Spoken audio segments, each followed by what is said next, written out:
the Honorable Minister of Health to please answer this question. Thank you, Mr. Speaker, sir. I, Shrija Kulkarni, the Deputy Minister of Health, would like to answer my colleague's question.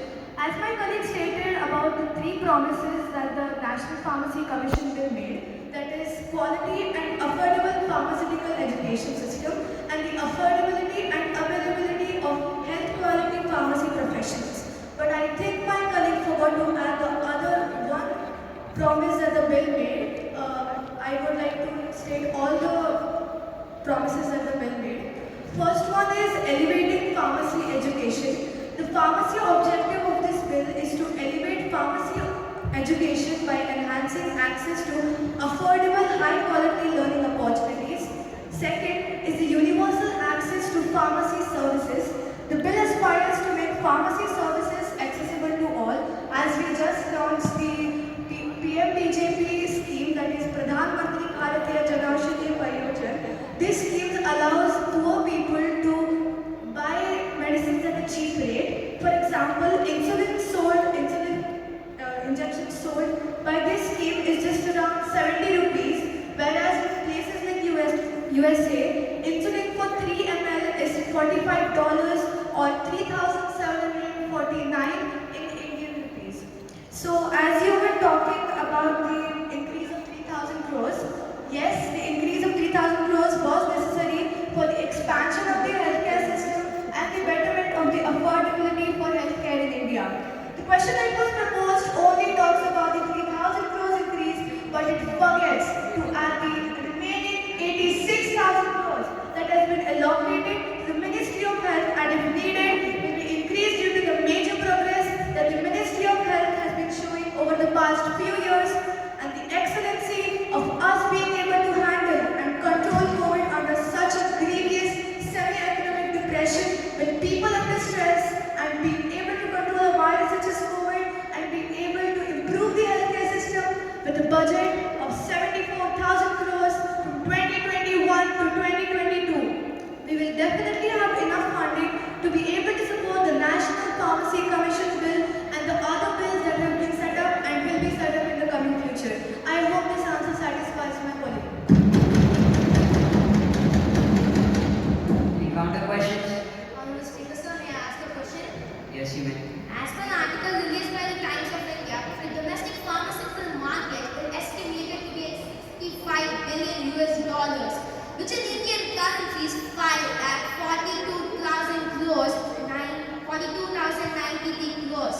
And in the National Pharmacy Commission bill, you stated a reduction in prices, even with a minimum reduction of 10%, that's 54,000 crores.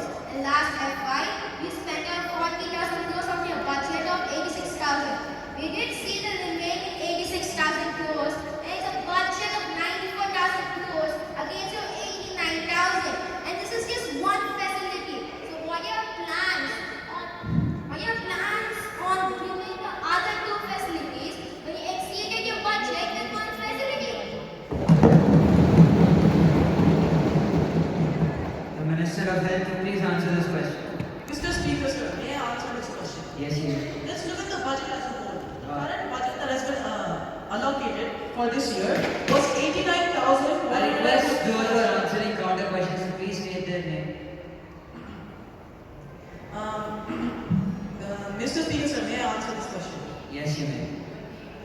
I am Krishan Reddy Balaka of the Ministry of Health and Family Wellness.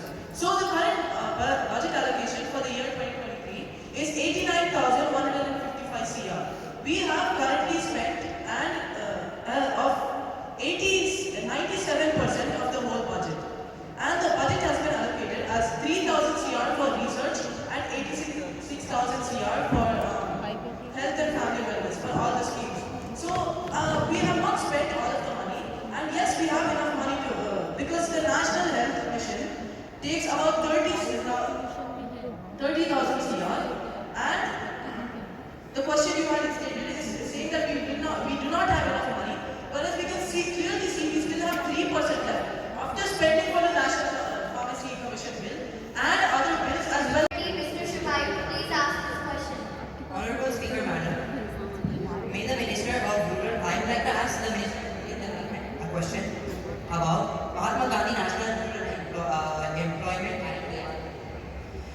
and REGA provided 100 days of guaranteed wage employment to over 100 million people, and over 2.5 crore households have been provided employment under MT and REGA. However, dual the statistics show improvement. Despite the large amount of money spent on MT and REGA, there is evidence that the program has not been effective in reducing poverty. A 2015 study by the International Food Policy Research Institute (IFPRI) found that MT and REGA participation had no significant impact on household consumption or food security. Also, I'd like to state that my colleague earlier stressed on the fact that 95% of people in India are now employed. However, MT and REGA has also been criticized for implementation. 2017 study by the Controller and Auditor General of India (CAG) found that there were widespread instances of fake jobs, inflated wages, and ghost workers. What does the government plan, or how does the government plan on fixing these issues?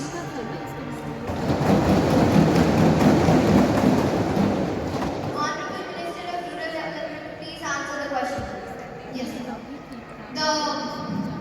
The opposition party stated that Manrega is not effective and also stated that it is not an employment act. May I please repeat that it is a 100-day employment act, which means it's a seasonal. It's trying to terminate seasonal unemployment. It's not an act where people get employment year round, all year round. It's an employment act where only seasonal unemployment is trying to be terminated, and there are no fake researches or there are no fake schemes on the government's part, and we are employing people 100 days a year in non-agricultural seasons, and poverty has been demolished to a part, and 2.5% of poverty has been demolished because of the Manrega Act. Thank you.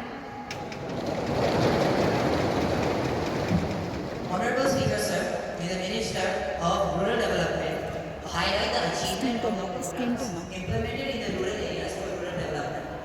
What is the achievement of the progress, and the Ministry shed some light on the current issues? The Minister of Rural Development will please answer this question.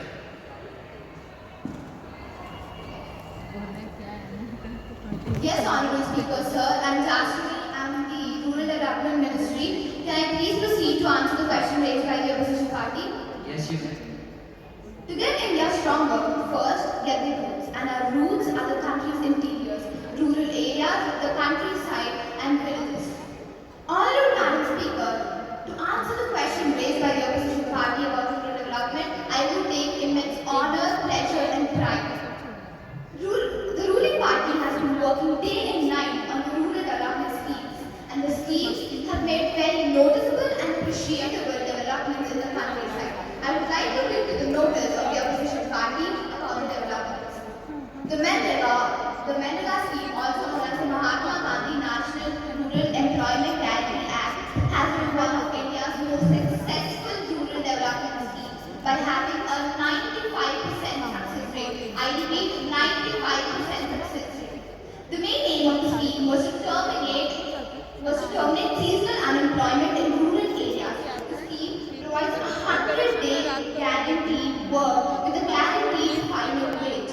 These 100 days are in the non-agricultural seasons. In total, 5 crore 21 lakh 54,790 households have been benefited all over India. The financial range of the scheme differs from area to area and state to state in India. A very recent rural development scheme is PM Vishwakarma.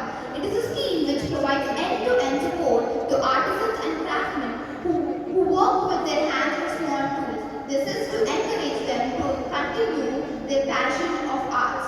The government is consciously trying to bridge the gap between rural and urban areas.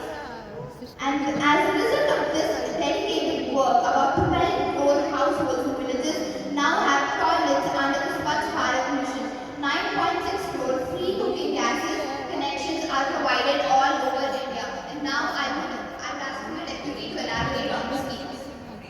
However, even then, when this program has been initiated, only 67% of the target houses have been completed as of March 2023. Even then, the quality of PMAG houses have been questioned. 2021 study by the Center for Science and Environment (CSE) found that many of the houses were poorly constructed and lacked basic amenities. How does the government plan on combating these issues?